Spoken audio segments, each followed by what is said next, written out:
জলকণা শুকিয়ে যাচ্ছে। কেন? আমি জানি না, মেঘকে জিজ্ঞেস করো। আচ্ছা, তুমি যাও। প্রহর, প্রহর, আদেশ করুন মহাকাল। তুমি মেঘকে ডাক দাও। সাদা মেঘ, কালো মেঘ, তুমি তাড়াতাড়ি উপস্থিত হও। আদেশ করুন মহাকাল। এদিকে আসো। তোমার জলকণা কেন শুকিয়ে যাচ্ছে? আমি জানি না প্রভু। কেন?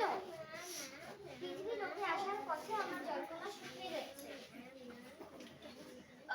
আচ্ছা, তুমি যাও। প্রহর, আদেশ করুন মহাকাল। তুমি গ্রীষ্মকে ডাক দাও। গ্রীষ্ম, তুমি প্রধান ঋতু, তাড়াতাড়ি উপস্থিত হও। আমায় ডেকেছেন কেন প্রভু? এদিকে আসো।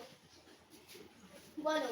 তোমার নামে সবাই নালিশ করছে। কি বলছেন প্রভু? আমি তো নিজেই নিরুপায়। নিরুপায়? নিরুপায় মানে? কারণ পরিবেশ যে দূষণ হচ্ছে। পরিবেশ তো আগে এমন ছিল না। আগের কথা ছেড়ে দেন প্রভু, এখন যা হচ্ছে এটাই সত্যি। আচ্ছা, তুমি যাও।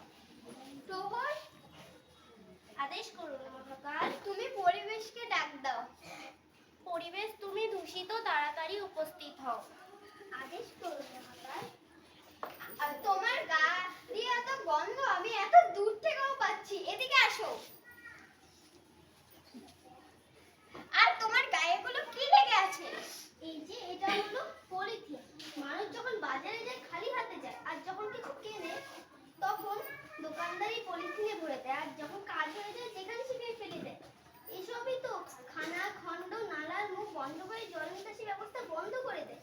এর জন্য মানুষই দায়। কি? মানুষ? হ্যাঁ, মানুষই দায়। আচ্ছা, সবাই ওপরওয়ালার কাছে প্রার্থনা করো এই পৃথিবীকে বাঁচাতে, এই ধরিত্রীকে বাঁচাতে। মহাকাল! আচ্ছা, সময় সময় তো আর কারোর জন্য থেমে থাকে না। তাই মানুষ সাবধান, সাবধান, সাবধান, সাবধান হও। আচ্ছা, আমাদের এই সভাটা নিয়ে তোমাদের কি মতামত, এটাও তো আমাদের জানা দরকার। এই জীবন, আমাকে ডাকছেন? তুমি উঠে এসো। আচ্ছা, তুমি এই সভাটা নিয়ে তোমার কি মতামত? দাঁড়ান দাঁড়ান, বলছি। আমরা হলাম মানব জাতি, সৃষ্টির মাঝে সেরা। জগৎ ছিল আগে থেকে অরণ্যতে ঘেরা। আমাদের এই বসুমতীর সৃষ্টিকর্তার দান, আলো বায়ু বিশুদ্ধ জল বাঁচাই